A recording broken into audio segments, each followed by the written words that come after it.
শুক্রবার আগরতলার মেলার মাঠ স্থিত দশরথ দেব ভবনের মিলনায়তনে অনুষ্ঠিত হয় সিপিআইএমের রাজ্য কমিটির গুরুত্বপূর্ণ বৈঠকে বর্তমান রাজনৈতিক পরিস্থিতি পর্যালোচনার পাশাপাশি দলের আসন্ন কর্মসূচি ও সাংগঠনিক বিষয় নিয়ে বিস্তারিত আলোচনা হয়।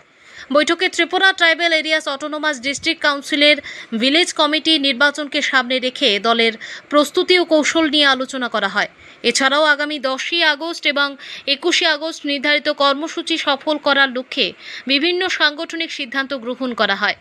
কিউবার বিপ্লবী নেতা ফিদেল কাস্ত্রোকে স্মরণ করে আয়োজিত কর্মসূচি নিয়ে বৈঠকে আলোচনা হয়েছে।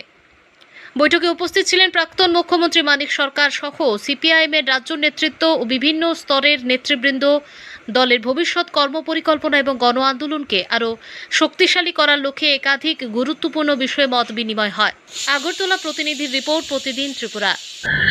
আমাদের রাজ্য কমিটির মিটিং এটা একদিক থেকে রুটিন মিটিং, আরেক দিক থেকে যে সামনে যে গুরুত্বপূর্ণ কর্মসূচিগুলো আসছে সেগুলো নিয়ে আমাদের প্রস্তুতি কি হবে।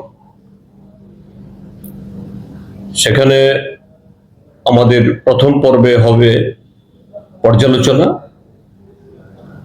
আমাদের পার্টির কেন্দ্র কমিটির গেল মিটিংয়ে 5টা রাজ্যের নির্বাচনের ফলাফল সম্পর্কে যেখানে আমাদের বিপর্যয় হয়েছে আমরা তার পর্যালোচনা করেছি। সেই পর্যালোচনার রিপোর্ট এখানে করা হবে। তার প্রেক্ষিতে সারা দেশের সাথে ত্রিপুরা রাজ্যের মধ্যেও রাজনৈতিক সাংগঠনিক দিক থেকে আমরা কি কি পদক্ষেপ গ্রহণ করব। যে আরএসএস বিজেপির এই যে দেশের গণতন্ত্র, সংবিধান সবকিছুকে যে আজকে তারা কক্ষিগত করতে চাইছে, এটাকে মোকাবেলা করার জন্য কি ধরনের পদক্ষেপ নেব এগুলো নিয়ে আলোচনা করে আমরা সিদ্ধান্ত ঘোষণা করব।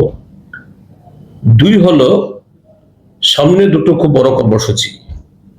একটা হলো আগামী 10 তারিখ আমাদের দেশের কৃষক, খ্যাত মজুর এবং শ্রমিক সংগঠন মিলে দেশের মানুষের জীবন জীবিকা স্বাধিকার রক্ষার জন্য সেখানে জিয়ালপুর আন্দোলন ডাক দিয়েছে। আমাদের রাজ্যেও এটা হবে।